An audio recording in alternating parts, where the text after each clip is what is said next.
right? Like you put on a demon mask and you want to act like a demon.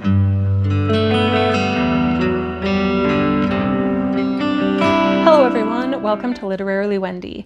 My name is Wendy, and it's been a while since I've made one of these videos. The reason why is quite simple, and I guess something we all deal with from time to time. I went through a little bit of a rough patch with my mental health that was due in part to some life changes that I went through, and mainly though due to in part by the loss of my sister early last year, and that sort of threw me off for a little while, as I'm sure you can understand. I took some time away from the internet really to do some healing and to do some growing and changing, and I'm back now. And so I would love to sit down here and just do another video for you guys of a book that I just read that I really enjoyed. Kōbō Abe was a Japanese author born in 1924 who died in 1993 at the age of 68, bringing to a close a storied and interesting life in which the author found a lot of success in writing poetry, essays, plays, short stories, screenplays, and of course, novels. He is perhaps best known for the work that earned him international acclaim titled The Women in the Dunes. However, I will be reviewing a different book for you today that came out a couple years later called The Face of Another. The Face of Another came out in 1964, which was the same year that the movie for The Woman in the Dunes was published. The Woman in the Dunes, which as a book was released 2 years prior to The Face of Another, when it was released on film, it was done so with the help of the screenplay written by Kōbō Abe, but then it was directed by avant-garde film director Hiroshi Teshigahara, and I hope I said that correctly as well. 2 years after, The Face of Another was also made into a film, which I did watch after reading the book as well. And so yeah, I would love to sit down here and just talk a little bit about The Face of Another by Kōbō Abe. So this book is about a man, a scientist, who is disfigured at work during an accident. It's a laboratory accident involving chemicals, and he becomes burned on his face. While that burn is healing, it doesn't heal very well for him. It actually results in what is known as keloid scarring, which is basically when there's an overgrowth of collagen during the healing process, and scars, rather than healing flat like we normally expect, they become overgrown, like almost like there's excess tissue involved, and it can deform your appearance. I will put up the image of a regular scar over here and a keloid scar over here so you can see what the difference looks like. So he had these all over his face. So as you might imagine, this type of scarring on your face would be very conspicuous.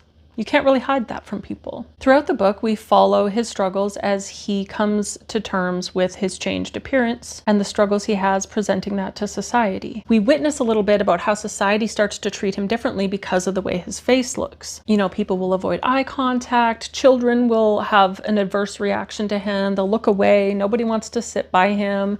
He's walking through life feeling very alone. As a result, he covers his face with layers and layers of bandages every day in order to hide his appearance from people in public. He talks about how uncomfortable these bandages can become, at one point mentioning how the very act of wearing them all day and sweating in them causes them to become quite heavy and uncomfortable. He talks about having previously attempted to do some sort of treatment to lessen the visibility of the scars. Unfortunately, that didn't work for him, and it made his scars even worse. And so over time, it seems like he's started to really fixate on the way society views him and treats him now. He fixates on the reactions of strangers and the alienation that understandably takes hold when you're living without a face. You know, our face is our most public layer. It's how we recognize each other. It's such a big part of how we emote and communicate and relate to one another. To suddenly be without that, or to have it not what you normally expect or what you're used to seeing, it's easy to understand how a person would feel completely shut out by society and completely just brushed under the rug, totally rejected. You know, we'd be unable to communicate in the same way, and even the people in our lives who have known us would maybe struggle to come to terms with this change in our appearance. And in fact, in the book, his own wife is repulsed by him and tries to stay away from him. This book is structured as a series of 3 notebooks, black, gray, and white, However, I don't really remember the order that they come in. He addresses these notebooks to his wife at an unknown time in the future. He philosophizes on the importance of a face to human existence and laments about his experiences not having one. His thoughts become obsessive, and he decides that in order to re-enter the world without shame, to win his wife back, to move forward in his life, he needs to create a new face. So next, he tells us all about this process. As previously mentioned, he is a scientist, so he has some background knowledge that helps him here. And I actually found it so interesting the way he describes first the idea of making this mask, and then the process he goes through to actually create it. You would think that this would be an act of restoration, right? Like if you are injured in an accident, or anything like that, and you are disfigured in some way, the mission is generally to restore what you had previously. But that's not what he does here. So the lengths he goes to first decide what kind of face he wants is quite interesting, because he talks about how there's different facial features or different face styles that tend to lend themselves to specific personality archetypes. He talks about like the hunter and various types of faces and what they generally mean for that person's personality. So he's analyzing all of these things. He's obsessing over what certain types of faces look like. He's obsessing over facial features. He's obsessing over, obviously, his scars all the time. He spends a great deal of time juggling his options, sitting in public, watching other people and their faces, and he eventually finds somebody whose face he likes. So ultimately he finds this stranger and he offers to pay him $100 for basically a cast of his face. He then uses this cast as a starting point for his mask. And so next, using high-tech materials and a lot of research, he starts to build this mask layer by layer. He talks about building it in sections so that it can emote with his underlying emotions beneath the mask so that it appears more realistic. He talks about adding various transparent layers with discolorations and imperfections built into it so that it looks more realistic. He even decides to give it a beard, and he uses his own hair for this, and he talks about just painstakingly affixing each individual hair into this mask, and it takes him a long time. So then with this completed mask, which seems to take him months and months and months, he finally has his finished mask and he puts it on. And now what kind of happens next is something that I find very interesting, and it made me think a lot about our identities and what makes us us and what makes us act a certain way. And it made me think of Halloween, which also just passed a few months ago and is my favorite holiday. So when you put on a Halloween mask, it tends to, like, you're influenced a little bit, right? Like you put on a demon mask and you want to act like a demon. You put on a clown mask and you want to act like a clown. You put on a full face of makeup and maybe it makes you a little bit more confident than you normally are, you know?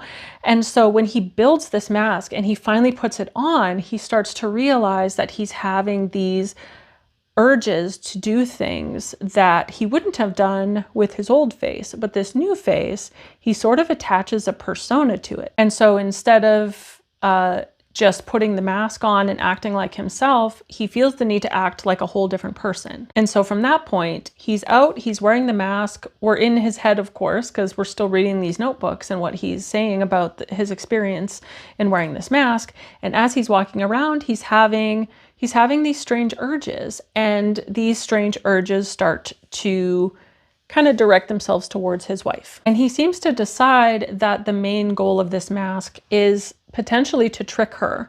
And he talks about, you know, certain types of non-consensual things and the act of doing that to his wife in this mask and what that would mean if she went along with it or didn't go along with it. Like, he seems to have this idea like he wants to attack her in some way. And so we follow him for a little while as he's having these thoughts. But one thing I found interesting about the book is we never really hear all that much about his wife. Their relationship seems very transactional. She'll bring him things, she'll do things for him, but by and large, he seems very disconnected from her emotionally.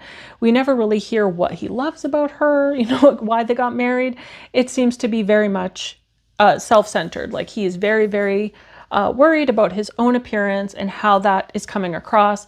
We don't really learn a lot about the wife, but the notebooks are being written to her, so perhaps that's why. But I found it, like I wanted to know more about their relationship as I was reading the book. I wanted to know more about the dynamics between them prior to the accident versus after the accident, how much of what he is assuming about what she thinks about him is actually accurate. So following the process of the creation of this mask, I will not spoil the ending for you. It is very interesting. However, I encourage you to read this book. But I did want to talk a little bit about a few things that this book kind of put in my head. And it sort of surrounds our thoughts on identity and on masks and on what this book really meant for me as a whole and how it landed. So I mentioned Halloween masks and how wearing a mask might make us act differently. But also, he crafts this mask and then uses that to portray himself to the world. But I actually saw a lot of similarities between that and what we all kind of do anyways. We are all out in society.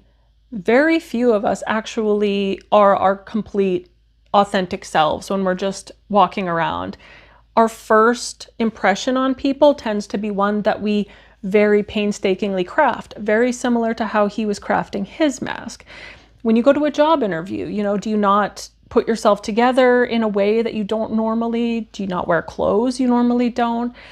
Because we're trying to portray a very specific side of ourselves, or we're trying to portray ourselves as being more, or maybe like a jazzed up version of ourselves. So I reflected a lot on what that meant for me specifically. As I sit here before you today, I am not in my natural state. I've got well, I don't do my hair, but it's dyed, it's purple now. I am wearing glasses that I chose specifically because I like how they looked.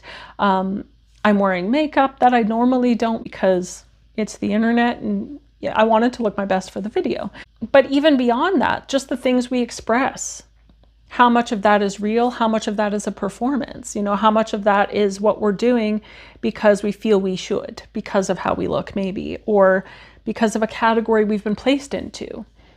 It's something to think about. I also thought a lot about what Kōbō Abe must have experienced in his life in order to decide to write this book. Kōbō Abe grew up in Japan. He actually would have been alive during World War II. And if you know what happened during World War II, in Hiroshima and Nagasaki, he lived through the aftermath of that. And I can almost guarantee you he would have been exposed to a lot of people who were navigating life with the scars of war. He would have lived with people walking around with the evidence of war quite literally written all over their bodies. He lived in with his wife, I read that he lived in, I guess, a bombed out building from World War II at a time.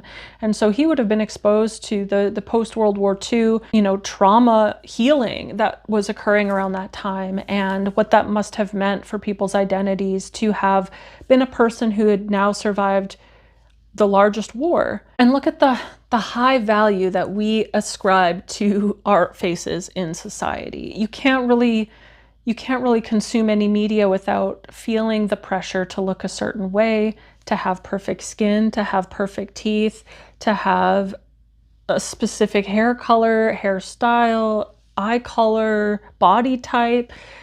We are faced with all these pressures all the time, and these pressures can often make us want to change the underlying foundation of who we are. These are kind of very interesting things for me to think about, and I had a lot of fun thinking about them. And I guess where I landed on this story, just watching this man obsess so deeply about how he looks to the point where he makes it his life's work and goal to craft a mask for himself and to use that to feel more comfortable. But the truth is, we all end up with scars one way or another. It's just another way that our bodies tell the story of our lives. And I find that very interesting to think about and to work towards embracing rather than trying to cover up. So you should absolutely read this book. I give it 5 out of 5 masks, and you will not regret it. Now, I read this actually on my Kōbō, which is like a kind of a Canadian version of a Kindle e-reader, but I thought it was given the name of the author, I didn't really have a choice, did I? But I did, however, pull up some quotes to read you from this book because I really enjoy including those in these videos as well. So here's one of the quotes. "No matter how many faces I have, there is no changing the fact that I am me." And I liked this quote. I liked this part because it really suggests that you can't really run from yourself. A lot of what we try to fix on the outside is sometimes a reflection of what we have inside. So by trying to change what's on the outside, it's not actually going to fix the core of what you're feeling. Another quote that I really liked here was, "Of course, according to one theory, a mask is apparently the expression of an extremely metaphysical aspiration to give oneself a kind of transcendental disguise. For the mask is not simply something compensatory." I mean, so good, right? And here was my absolute favorite quote in the book. "Love strips the mask from each of us, and we must endeavor for those we love to put the mask on so that it can be taken off again. For if there is no mask to start with, there is no pleasure in removing it, is there?" I really love this because it sort of conjures up this image of kind of what I was saying before about how we all sort of have some sort of mask we show the world. But for those we love the most, for our special person, for our person, we do take that mask off. And we take that mask off over and over and over again. And I think that that is so special and so beautiful. And I think that's a good one to end on. So I will leave you for now. Thank you so much for joining me again for another review. I would love to hear from you. And actually, I do have a little bit of news. I started a Substack kind of early December, actually not long after I finished this book, or maybe slightly before I finished this book. I started writing on Substack. For those of you who don't know, who've maybe just seen the reviews here and aren't familiar with me elsewhere, I do write quite a bit. I haven't shared a lot of it for a very long time, but I am starting to do so again.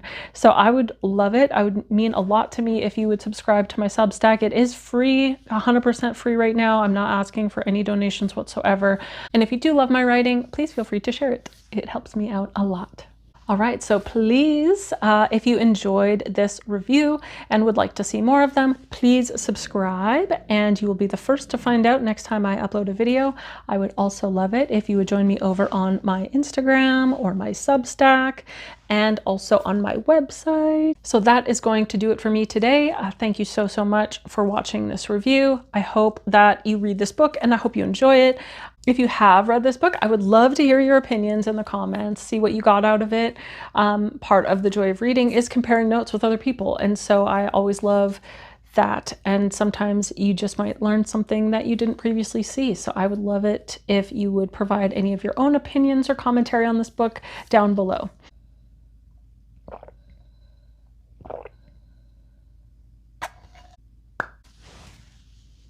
Chemical burns to his face.